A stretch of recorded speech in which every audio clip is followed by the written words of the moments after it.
하나님 말씀 출애굽기 20장 7절입니다.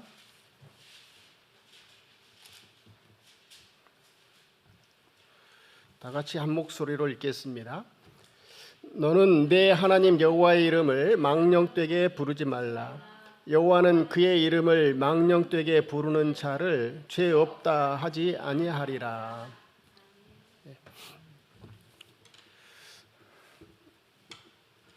하나님의 이름을 망령되이 부르는 자를 하나님이 죄 없다 하지 아니하리라 그랬습니다.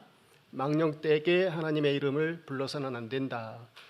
부정형 명령인데 이것을 긍정형 명령으로 바꾸면 하나님의 이름을 바르게 사용해야 된다라는 겁니다. 바르게 불러야 된다. 하나님의 이름을 바르게 부르는 방법이 뭐냐면 거룩하게, 존귀하게 그렇게 여기고 대하고 그렇게 부르는 겁니다. 하나님의 이름을 거룩하게 해야 됩니다. 이게 하나님 섬기는 사람들, 이게 하나님 섬기는 사람들이 하나님을 대하는 태도입니다. 태도의 문제죠. 자, 십계명은 아버지 하나님께서 하나님 자녀들에게 주신 삶의 원칙입니다. 삶의 기준서입니다. 사랑하셔서 자녀에게 아버지 하나님께서 주신 겁니다. 사랑하셔서 주신 거예요. 그래서 이 십계명은 부모가 자녀에게 가르치는 겁니다. 부모가 자녀에게 이 세상을 살아가는 삶의 원리를 부모가 가르치는 겁니다.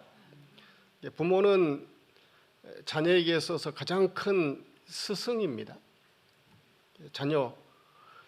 자녀를 위해서 기도하고 또 훈육하고 양육하고 모든 것을 아끼지 않고 이렇게 줄 줄은 알지만 진짜 줘야 되는 거, 사랑해서 줘야 되는 건 뭐냐 하면 삶의 원칙, 이게 무너져 버리면 아무리 부모가 모든 것을 다 줘도 자녀는 잘 되지 않습니다. 잘 되는 법이에요. 십계명은 잘 되는 법입니다. 나만 잘 되는 법이 아니고 우리 가족이 잘 되고 내 주변 사람들이 잘 되고 공동체가 잘 되는 법입니다. 그래서 계명은 구원 받으라고 주신 것은 아니지만 하나님께서 삶의 원칙으로서 하나님 백성다운 그런 복받는 능력 있는 삶을 위해서 하나님께서 우리에게 주신 그런 귀한 복으로 주신 그런 법입니다. 계명은 지킬 수 있도록 힘써야 됩니다. 자, 그러면 이 하나님의 이름을 거룩하게 하는 법. 자, 첫 번째는 우리 자녀들, 내가 먼저 그와 같이 하나님의 이름을 알고 하나님의 이름을 먼저 알아야 되겠죠. 하나님이 어떤 분이신가 깨달아야 하고 그 깨달은 대로 하나님을 섬기고 경배하고 또 여겨야 되겠죠. 하나님을 존중히 여겨야 되겠죠. 자, 그러면 이제 나는 하나님을 알아요. 거기서 끝나는 게 아니고 이걸 물려줘야 됩니다. 누구에게 물려줘야 되느냐 하면 자녀에게 1차적으로 물려줘야 되는 겁니다. 십계명은 부모가 자녀에게 가르치는 거예요. 자, 이 자녀에게 이 하나님의 이름을 거룩하게 여길 수 있도록 가르치는 법. 어떻게 가르치느냐 하면 몸에 새겨지도록, 하나님의 이름이 몸에 새겨지도록. 모세 시대 때의 십계명은 돌판에 하나님이 기록을 해서 주셨습니다. 왜 돌판에 기록하셨느냐 하면 영원한 법으로 주셨다라고 하는 상징적인 그런 퍼포먼스가 돌에 새긴 거예요. 하나님이 직접 기록하셨죠. 이 십계명 외에 다른 법은 하나님이 직접 기록하지는 않으셨어요. 하나님이 직접 기록한 것은 십계명이 유일합니다. 다른 계명은 그 저자들 모세에게 영감을 주어서 성령의 감동을 주셔서 모세는 그 성령의 감동을 받아서 기록을 했죠. 모세 오경, 율법 이걸 다 기록을 했습니다. 그런데 하나님이 직접 기록한 것은 십계명이 유일합니다. 구약 시대 때 이 하나님의 법 기준, 삶의 원리는 돌판에 기록을 했지만 신약 시대에는 마음판에 기록을 하는 거예요. 마음에 하나님이 새겨 주십니다. 하나님 우리 마음판에다가 하나님께서 우리에게 하나님의 법을 새겨 주십니다. 그래서 우리 자녀들에게 하나님의 이름이 마음속에 각인될 수 있도록, 새겨질 수 있도록 그렇게 가르쳐야 되는 겁니다.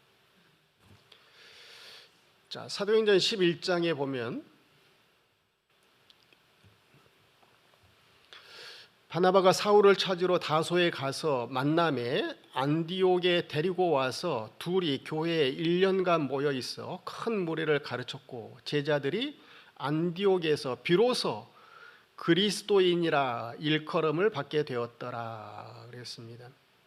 그리스도인이라는 이 몸에 새겨진 그런 이름, 그리스도인이다. 우리 자녀들에게 그렇게 그리스도인으로 살게끔 부모가 가르치는 겁니다. 자, 이와 같이 그리스도인으로 이렇게 새겨지게 하려면 어떻게 해야 되느냐?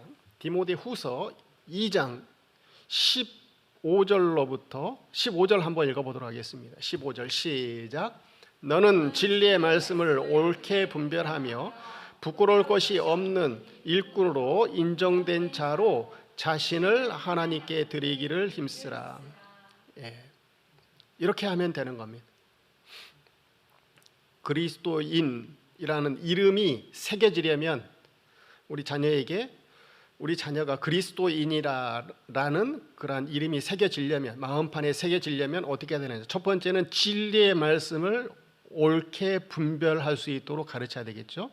이게 첫 번째, 하나님의 말씀, 바른 하나님의 말씀을 분별할 수 있도록 그렇게 가르치고, 두 번째는 부끄러울 것이 없는 일꾼으로 세워야 됩니다.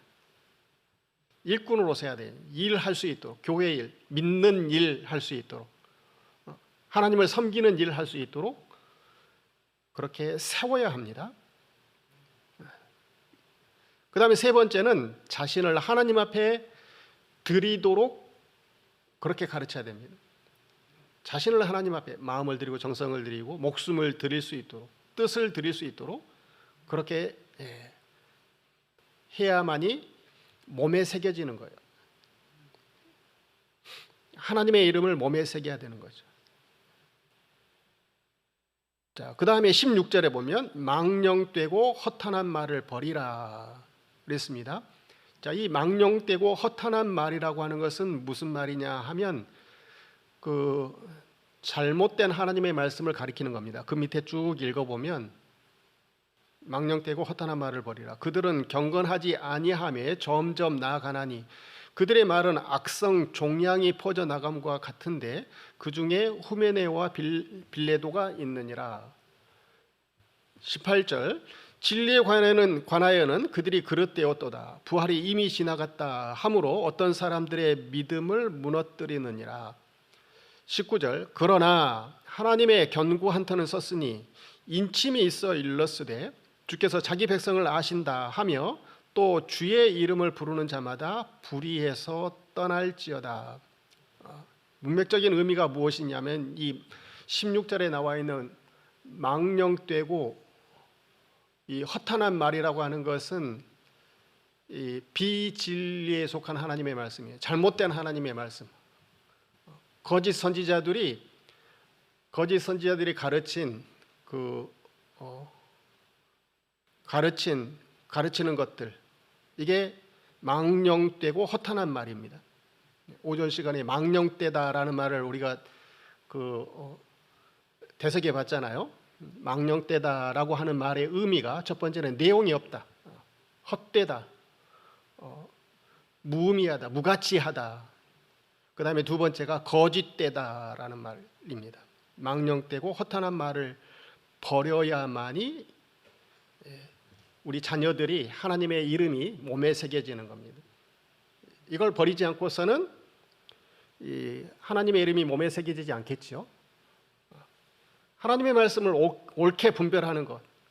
자, 이것을 위해서 예배가 필요한 거죠. 교회 데려와서 하나님의 말씀을 듣고 바른 말씀을 깨닫고 그대로 살아가고 순종하고 또 자기뿐만 아니라 전하고 주변 사람들에게 전할 때 가장 먼저 전해야 될 사람이 자녀죠.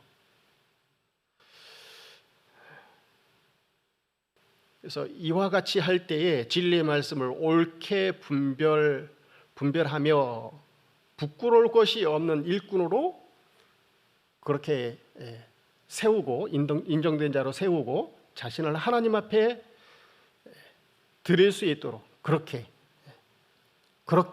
하나님의 이름을 몸에 새기게 하는 거죠. 우리 자녀들에게. 자, 그 다음에 두 번째, 우리 자녀들에게 하나님의 이름이 거룩하게 여길 수 있도록, 우리 자녀들이 그렇게 여길 수 있도록 내가 본을 보여줘야 되는 겁니다. 내가 본보기 삶으로 전해주는 거죠. 그걸 보고 배우는 따라오는 겁니다. 발자취를 따라가는 거죠. 누군가의 본보기가 있어야 되는 겁니다. 하나님께는 3권의 책이 있어요. 자, 요한계시록 20장 12절에 보면 우리 한번 다 같이 읽어보도록 하겠습니다. 시작. 또 내가 보니 죽은 자들이 큰 자나 작은 자나 그 보좌 앞에 서 있는데 책들이 펴 있고 또 다른 책이 펴져 있으니 곧 생명책이라. 죽은 자들이 자기 행위를 따라 책들에 기록된 대로 심판을 받으니. 이 12절에 보면 두 종류의 책이 있다는 겁니다. 한 종류는 생명책이고 두 번째는 죽은 자들이 자기 행위를 따라 책들에 기록된 대로 심판을 받는다. 자기 행위를 따라서 책들에 기록된 대로 심판. 자, 이 기록된 책은 행위록이라고 해요. 행위록. 자기가 행한 것이 다 기록되어져 있어요. 행위록, 자기 행위록. 하나님께 이 두 종류의 책이 있다는 거예요. 생명책, 그 다음에 행위록. 생명책의 용도는 무엇이냐? 구원받는 데 필요한 책입니다. 그 생명책에 기록된 사람은 틀림없이 하나님이 구원하시고 생명을 주시는 거죠. 영생을 주시는 거예요. 그런데 행위록이 있어요. 행위록. 생명책이 따로 있고 행위록이 따로 있다는 거죠. 행위록은 심판을 위한 책입니다. 자, 그 밑에 절에 보면은요. 14절, 사망과 음부도 불못에 던져지니 이것은 둘째 사망 곧 불못이라. 누구든지 생명책에 기록되지 못한 자는 불못에 던져지더라 그랬습니다. 생명책에 기록되지 못한 자는 불못에 던져지더라. 생명책에 기록되면 구원받고 영생을 얻는 것이고, 행위록, 자기 행위록에 그 이름이 기록되어져 있어 버리면 그거는 불못에 던져지는 거예요. 심판을 위한 그런 책, 생명책과 행위록이 있다는 거예요. 생명책은 구원의 용도, 그 다음에 행위록은 심판의 용도. 나머지 한 종류의 책이 있어요. 그게 뭐냐 하면 말라기서 3장 16절에 기록되어져 있습니다. 한번 읽어보도록 하겠습니다. 시작. 그때에 여호와를 경외하는 자들이 피차에 말하매 여호와께서 그것을 분명히 들으시고 여호와를 경외하는 자와 그 이름을 존중히 여기는 자를 위하여 여호와 앞에 있는 기념책에 기록하셨느니라. 네, 무슨 책이에요? 기념책.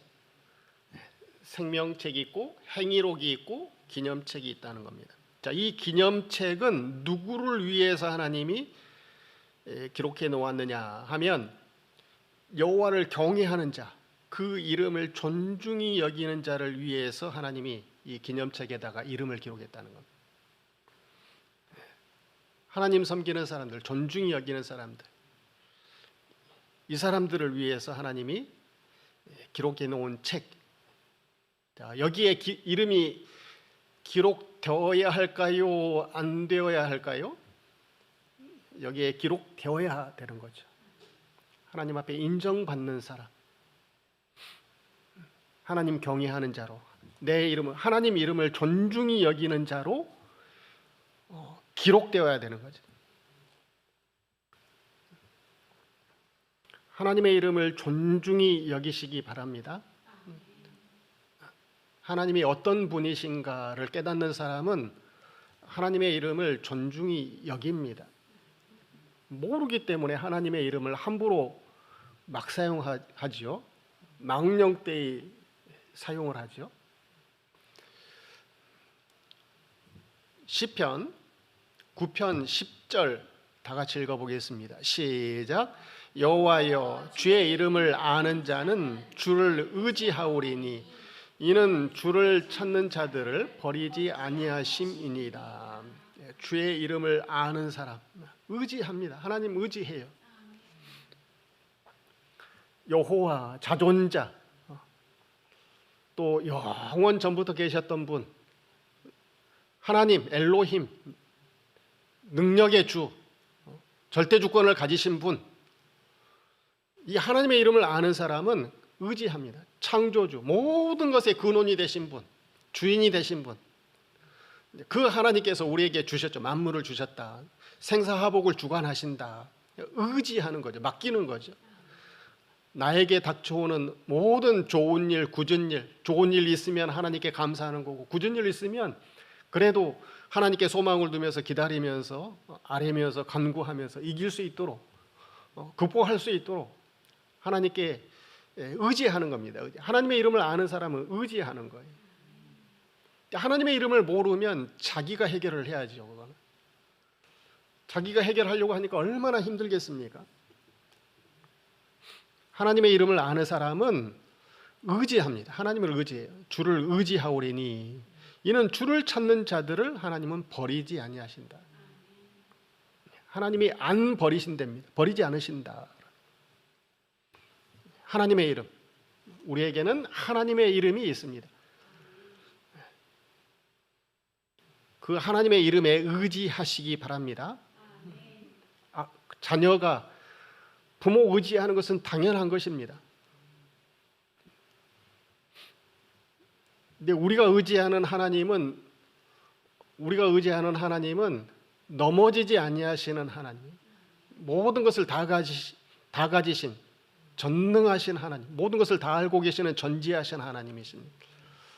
주권의 하나님이세요. 의지할 만한 분이십니다. 의지하지 못할 그런 대상인데 의지해버리면 큰일 나죠. 그런데 우리가 믿는 하나님은 의지할 만한 분이세요. 우리를 너무 사랑하시고 사랑하실 뿐만 아니라 도와주실 수 있는 능력이 되시는 분이세요. 그 하나님을 의지하시기 바랍니다. 자존자, 창조주, 모든 주권을 가지신 분, 이게 여호와, 엘로힘, 여호와 하나님이라고 하는 이름. 또 아도나이 들어보셨어요? 아도나이라고 하는 말은 주, 나의 주라고 하는 말입니다. 하나님이 나의 주인이십니다. 이게 아도나이라고 하는 말입니다. 그 다음에 임마누엘 들어보셨죠? 임마누엘은 하나님이 나와 함께 계신다. 이게 하나님의 이름이에요. 하나님은 우리와 함께 하신다. 또 예수라고 하는 이름, 예수라고 하는 이름의 뜻이 무엇이죠? 하나님이 저희 백성들의 죄에서 건져낼 자, 이게 예수라고 하는 그 이름의 뜻이십니다. 뜻. 그 이름을 아는 사람 의지합니다. 그 이름을 의지해요.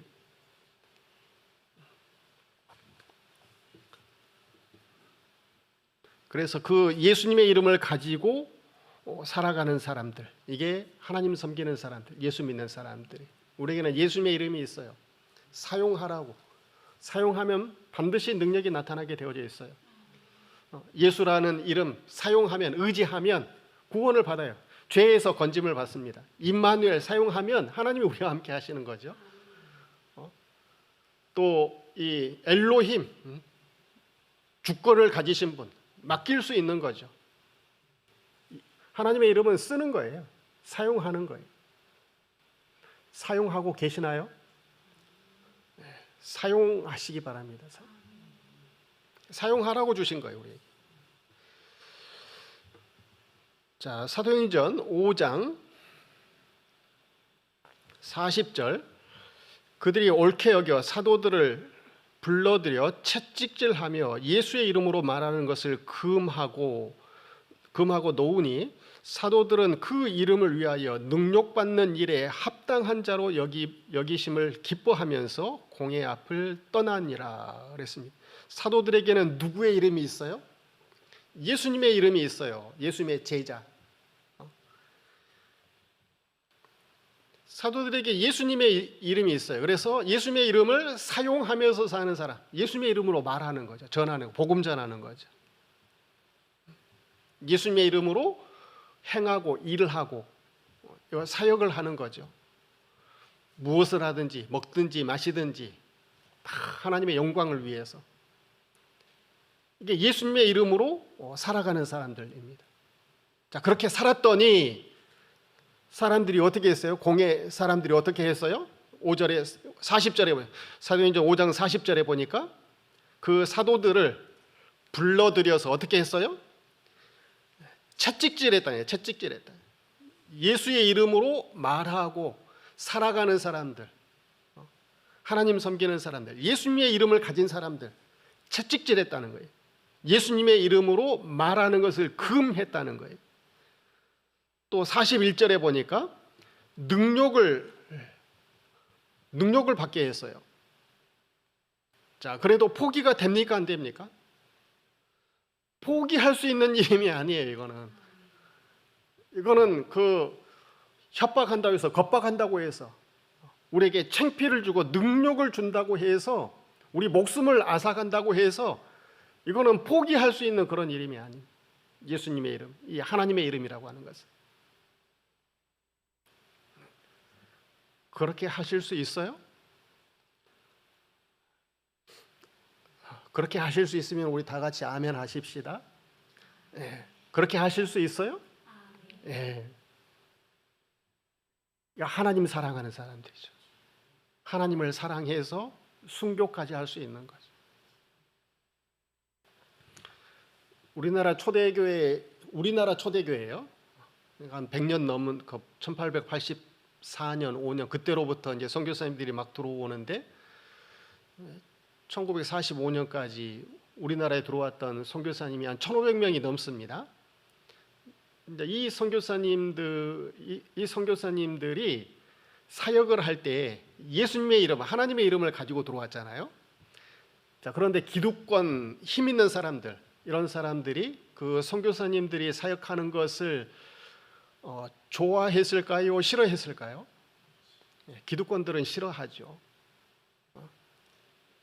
선교사님들이 들어와 가지고 못 배운 사람들 그거 가르치고, 그 다음에 병들어 죽어가는 사람들을 고쳐내고 존중히 여기고, 이렇게 해버리면 기득권 계층들이 그 거느리는 거, 다스리는 거, 예전처럼 그렇게 휘어잡는 거, 이게 안 돼요. 인구의 90% 이상이 그 양민이지 않습니까? 양반은 뭐 인구의 5% 뭐 안 돼요. 그렇게 안 돼요. 근데 이 사람들이, 이 소수의 사람들이 다수의 사람들을 갖다가 이게 쥐고 흔들려면, 배우면은 쉽지가 않은 거예요. 이게. 자기 밑에 있는 사람들이 머리에 든 것이 많으면 다스리는 것이 쉽지가 않은 거죠. 근데 못 배운 사람들, 그걸 모르는 사람들을 그를 가르쳐주고, 또 사람 대접 못 받는 천민들, 여자들, 지금 이 시대의 여자로 태어나는 거 감사해야 됩니다. 불과 뭐 100년 전만 하더라도 여자는 사람 대접을 못 받았어요. 권사님 물어보면 알 거예요. 우리 권사님들도 아시겠죠. 뭐 어렸을 때 그와 같은 문화가 있었죠. 뭐 남자는 하늘, 여자는 땅이라고. 그거 아시죠, 그런 거? 근데 선교사님들이 들어와 가지고 백정의 친구가 돼. 백정이 태어나서 처음으로 선교사님한테 존댓말을 들어봐요. 조그만 꼬마 양반이 그 50살, 60살 먹은 어른 백정을 향해서 뭐 김서방 이리 와봐라 저리 와봐라 이놈 저놈 하는데 선교사님들이 들어와 가지고 이 백정에게 존댓말을 해줘요. 여자에게 글을 가르쳐줘요. 공부를 시켜요. 공부를 시켜. 기득권 세력은 좋아하지 않아요. 그 광주 지방, 이 호남 지방에 나주로 처음 선교사님들이 들어오거든요. 근데 나주에 전주 나주에서 전라도잖아요. 나주에 들어오려고 했는데 나주 유지들이 쫓아내버려요. 우리 여기는 못 들어온다. 그래서 후퇴해가지고 내륙 지방에 정착한 곳이 어디냐면 광주예요. 광주. 그때 당시 그 나주는 인구가 9만 명이고 여기 광주는 3만 명밖에 되지 않았답니다. 그런데 지금은 역전이 됐죠. 뭐 나주는 한 15만 명밖에 안 되고 광주는 한 150만 명 정도 되잖아요. 광주가 왜 그렇게 커졌느냐? 선교사님들이 와서 내 자녀를 가르쳐주고 나를 존중히 여겨주니까 나주에 있었던 사람들, 그 서름 받았던 사람들이 사람 대접을 못 받던 사람들이 다 어디로 오겠어요? 광주로 오는 거죠. 광주로. 광주에 오면은 내 사랑하는 부모, 국가는 다 그 버리는데 내버려 두는데 고쳐줄 생각 안 하는데 선교사님들은 존중히 여겨주고 고쳐주고 가르쳐주고 나를 존중히 여겨주니까 이 선교사님들 말씀에 목숨을 걸어요. 그래서 그때 당시에는 순교자가 나타나는 거죠. 하나님의 사랑을 받으니까 깨달아지니까 그 선교사님들이 전했던 말씀에 목숨을 건 거예요. 그래서 그때 당시에는 순교자들이 막 생겨나. 하나님을 사랑하는 사람들 목숨까지도 나한테 있는 예수님의 이름, 하나님의 이름을 못 빼앗아 가는 거예요. 죽인다고 해도 능력을 줘도 못 뺏어 갑니다. 그래서 일제시대 때 또 6.25 전쟁 때에 선교사님들의 가르침 이게 목숨 거는 거죠. 목숨 거는 거. 이제 그 이야기가 그 양림동 그 호남신학대학교 그 뒷산에 있어요. 거기 자녀들 데리고 가봐야 되는 거죠. 광주와 이와 같이 큰 것은요 선교사님들이 여기에서 사역을 했기 때문에 그런 거예요. 원래 나주가 컸어야 됐는데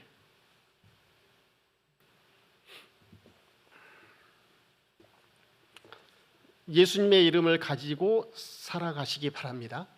능력을 받아도 죽인다고 해도 포기할 수 있는 이름이 아닙니다. 예수님의 이름은 나를 사랑하셔서 죽기까지 내가 져야 할 그 죄값을 예수님이 다 짊어지시고 저주를 받아주시고 죽음으로 나를 대신해서 형을 받아주시고 그런데 예수님을 모른다 하면 조금 능력 받는다고 해서 나 죽인다고 해가지고 육신의 생명 그거 앗아간다고 해서 예수님 모른다고 해버리면 그거는 합당하지 않은 거죠. 그거는.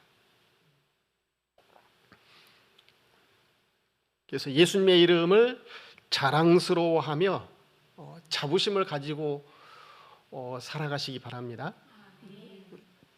하나님의 이름을 내 하나님 여호와의 이름을 망령되이 일컫지 말라. 망령되이 일컫는 자를 죄 없다 하지 아니하리라 그랬습니다. 그래서 예수님의 이름을 가지고 살아가는 사람들, 그리스도인. 우리는 그리스도인이 몸에 새겨졌고 그것은 내 대에서 끊어지는 것이 아니고 물려줘야 되는 거예요. 본을 보여줘서 가르쳐서 자녀들 대에도 나뿐만 아니라 내 자녀들도 하나님이 주시는 복을 받을 수 있도록 자자손손 천대까지 은혜를 받을 수 있도록 그렇게 십계명은 부모가 자녀들에게 물려주는 겁니다. 그래서 이 사명을 잘 감당하시기 바랍니다. 다 같이 통성으로 잠시 동안 기도하시겠습니다.